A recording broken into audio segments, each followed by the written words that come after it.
नमस्कार, मैं रचना शर्मा चढ़ती कला टाइम टीवी देख रहे हैं सभी दर्शकों का स्वागत करती हूं। आप देख रहे हैं हरियाणा डेयरी।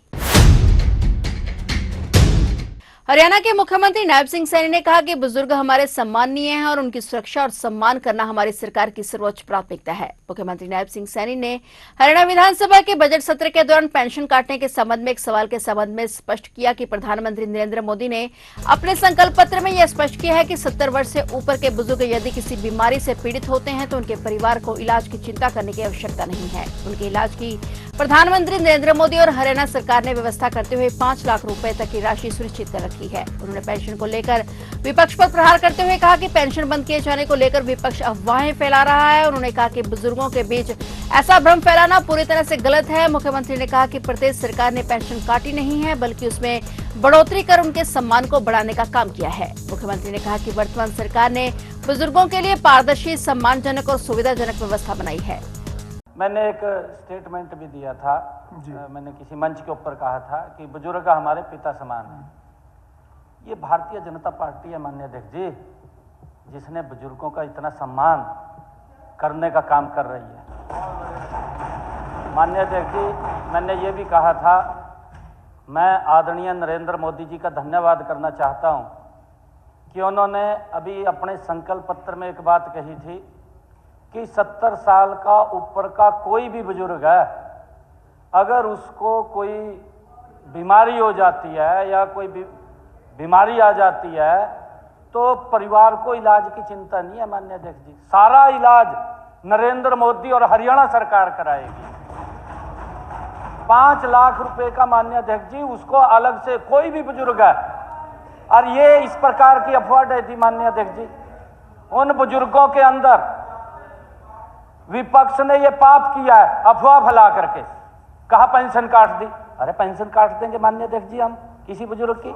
हम तो उनका सम्मान बढ़ा रहे हैं।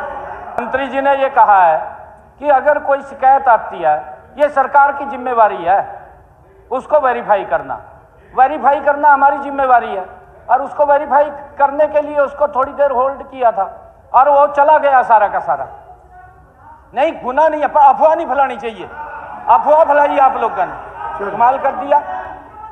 इसका मतलब नहीं, इतनी अफवाह फैलाई दी। आपके समय में बुजुर्गों को 1-1 साल 6-6 महीने पेंशन नहीं मिलती थी। हमारे काद्यान साहब बैठे हैं, देख दे रहा थे नहीं, बुजुर्ग बैठे, पेंशन नहीं मिलती थी और उनको जाना पड़ता था 5-5 किलोमीटर दूर, 5-5 किलोमीटर गर्मी में माननीय अध्यक्ष जी पसीने में जाना पड़ता।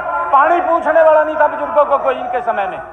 हमने घर बैठे आज ये सम्मान दिया है कि बुजुर्ग के मोबाइल के अंदर SMS आता है माननीय अध्यक्ष जी, ये आपकी सम्मान आ गया है, आप जा करके ले सकते हैं। और जा करके बैंक में ATM के ऊपर कोरे नोट कटवाए का और अपने पोत्यानु रेवड़ी खिलांदे वो आ सकता। आपके समय में तो पोता भी तो रानी लगा था।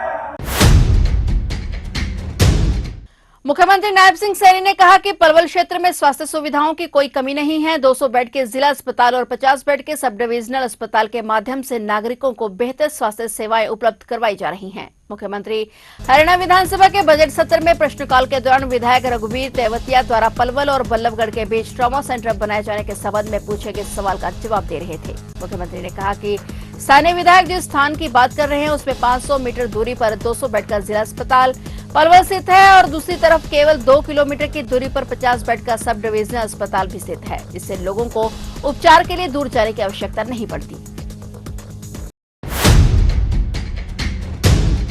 मुख्यमंत्री नायब सिंह सैनी से सिंगापुर इंडिया बिजनेस फोरम के अध्यक्ष प्रसून मुखर्जी ने मुलाकात की। इस दौरान हरियाणा में औद्योगिक निवेश, व्यापारिक सहयोग और सिंगापुर की कंपनियों के लिए उपलब्ध अवसरों को लेकर विस्तार से चर्चा हुई। मुख्यमंत्री नायब सिंह सैनी ने सिंगापुर इंडिया बिजनेस फोरम और सिंगापुर के निवेशकों को हरियाणा के अंदर निवेश करने के लिए आमंत्रित किया। उन्होंने कहा कि हरियाणा सरकार प्रदेश में उद्योगों को बढ़ावा देने और निवेशकों को अनुकूल माहौल प्रदान करने के लिए निरंतर प्रयासरत है। बैठक के दौरान गुरुग्राम में सिंगापुर इंडिया बिजनेस फोरम का बिजनेस सेंटर स्थापित करने के प्रस्ताव पर भी चर्चा की गई। मुख्यमंत्री ने कहा कि गुरुग्राम में बिजनेस सेंटर स्थापित होने से सिंगापुर की कंपनियों को हरियाणा में अपने कार्यालय खोलने और निवेश करने के लिए एक बेहतर मंच मिलेगा। इससे दोनों देशों के बीच व्यापारिक संबंध और अधिक मजबूत होंगे। इस अवसर पर सिंगापुर इंडिया बिजनेस फोरम के अध्यक्ष प्रसून मुखर्जी ने मुख्यमंत्री नायब सिंह सैनी को सिंगापुर आने का आमंत्रण दिया। मुखर्जी ने कहा कि सिंगापुर इंडिया बिजनेस फोरम के निवेशक सिंगापुर सरकार के साथ मिलकर हरियाणा में निवेश के अवसरों को लेकर काफी उत्साहित हैं और भविष्य में विभिन्न क्षेत्रों में सहयोग की व्यापक संभावनाएं हैं।